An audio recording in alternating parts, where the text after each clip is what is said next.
Hi everyone, welcome back to Great Broadway Fans YouTube channel. I'm Luke and today I am bringing you my second review of the movies that I saw this weekend in theaters. My last video I reviewed The Finest Hours, and this video is my review for Hail Caesar, the latest collaboration by the Coen brothers. And when I reviewed The Finest Hours in my last episode, which I will put a link to in the video description down below, I called the movie a mixed bag, and I would also call Hail Caesar an interesting mixed bag. And I have my notes here. And while I think that it brilliantly captures the beauty and the nostalgia of old Hollywood and the days of big lot studios with contract movie stars, and I also think the movie rides the brilliant fine line of campy humor and genuine humor, comedy and drama and mystery involved. I think that there is one glaring offense against the movie, and this has nothing to do with the merits of the film itself. It has nothing to do with the script.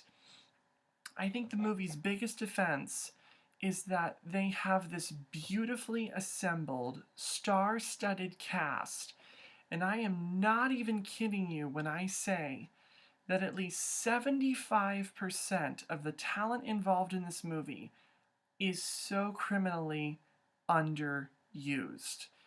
And I have a list of the actors and actresses who have received top billing for this movie, and I'm going to name them off in the order of who has the least amount of screen time to the most. So I have to start with Frances McDormand. And let me just be perfectly clear. Every single cast member in this movie was incredible. All of their performances were incredible. It's just the fact that they were so underused is the thing that really makes me upset. So Frances McDormand basically plays the film editor. C.C. Calhoun is her character name. And she's only in one scene. She probably has 2 or 3 lines at the most. And there's this brilliant comedic moment. I don't want to ruin it, but it's a very funny moment that she has with Josh Brolin's character. And she was great for the part that she did. The next one, Jonah Hill. I am sad to report that if you have seen the trailer for Hail Caesar, you have seen the entirety of his performance in this movie, with the exception of maybe 1 or 2 lines. Also, unfortunately, Scarlett Johansson, one of the most talented actresses in Hollywood. This woman has a Tony Award. Can I just remind all of you that Scarlett Johansson has a Tony Award? And this woman is in only 2 scenes in this movie. And it is so bitterly disappointing to see her talent wasted in this movie. Like I said, she is completely amazing. She looks incredible. Her character voice is on point. All of her mannerisms and her acting is incredible. She's just so underused. Ray Fiennes plays a movie director on the lot, and he has, I would say, one genuinely great scene, and he has it with Alden Ehrenreich, and I'll get to him in a moment. But Ray Fiennes' scene with Alden is absolutely hysterical. It keeps you on the edge of your seat, and you won't stop giggling through this scene. It's so freaking funny. And I just think that, like with everybody else I've just mentioned, underused. Now we're getting into the talent that was used more in the movie and who had really, really great performances. I'm pleased to report that Tilda Swinton is amazing in this movie. And here is this brilliant thing that is not mentioned in the trailers, and I'm gonna spoil this, I'm really, really sorry, but I have to say this. She plays her own set of twin sisters, and both of them are Hedda Hopper style gossip columnists, and one of them is American and one of them is British, and they are completely well defined in their characters, and Tilda Swinton is amazing in both dual roles that she does play in this movie. Fantastic job, Tilda Swinton. Next up is Channing Tatum, and he has his number when he's in his sailor costume, and then he has a couple of scenes towards the end of the movie, and I will not ruin those, but his performance is very interesting.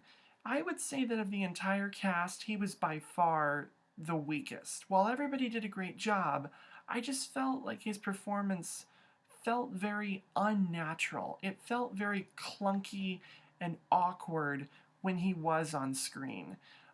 His production number when he's playing that Gene Kelly kind of character with all of the sailors is very good, but his acting in it is just so, like, really? Like, that's the facial expression you're going for throughout the whole course of this number. It was very, very weird. But his final scene in the movie, very funny. It involves a dog, a boat, a submarine, and I will not say anything else. Okay, now let's get to Alden Ehrenreich. I really hope I'm pronouncing his name correct. He was fan-freaking amazing. Oh my god. I mean, fan-freaking-tastic, excuse me. I knew I was going somewhere with that. He was so good. He plays this this kind of, I don't want to say a slow character, but he plays a southern character with a deep and thick southern accent. And it's funny, he's at the beginning of his scenes in the movie, he's performing in a western, and then he gets moved into a upper crusty British art piece film. And that's the scene with Ralph Fiennes when he's trying so hard to play this character as British, and he's just so unnatural. He's so out of his element, but he's so good. I really, really enjoyed his performance. I've never seen him in anything before. Thought he was amazing. Okay, next up we've got George Clooney. And I have to say, George Clooney, I have to give you a good thumbs up. George Clooney, you did a good job with that character. He plays this sort of big, like brassy movie star, and he's unfortunately the one who gets kidnapped by this secret society. I won't explain who they are, but they are a secret society, and they have a major subplot in this movie, which I will not ruin, although it's very, sit through it, I promise you, it will all make sense, I promise.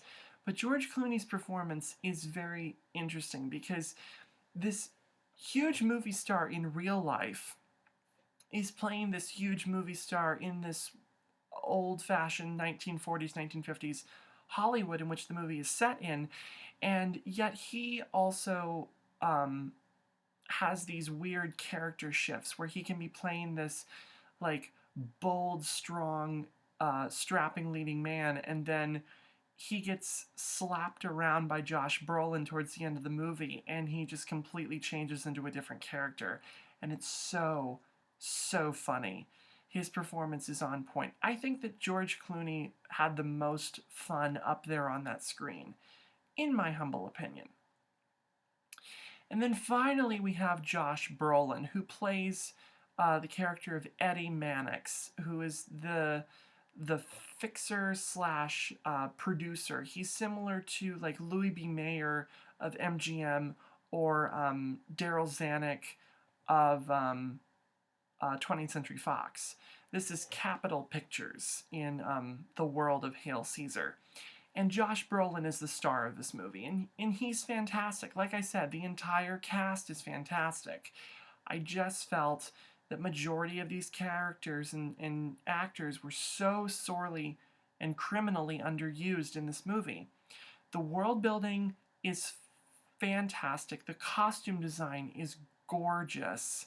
Um, and this entire movie I had a big smile on my face throughout the whole movie. But then when it ended, I sort of had like a head tilt, like, wait, that's the ending? And my friend was watching it with me, and she and I turned to each other and were like, oh, wait, that's the end of the movie? I've never seen anything by the Coen brothers before, so I don't know if this is their norm in terms of the movies that they try to make, or if this is their particular like uh, niche. But I really enjoyed Hail Caesar. I thought it was a fun movie. It's not perfect. I mean, the screenplay does slow down in certain areas, and it takes a bit of a slog to get through, but every single joke lands and is funny. I think that I love to see movies of like the behind the scenes and the making of Hollywood and old motion pictures. And like I said, talented cast top to bottom. Go see Hail Caesar. I recommend it. I think it's fantastic. All right. Thank you so much for watching this video. As always, be sure to give it a big thumbs up. Hit the subscribe button if you are not already subscribed. You can follow me on all 4 of my social media websites. Links to those are in the video description. Thank you so much for watching, and I'll see you next time.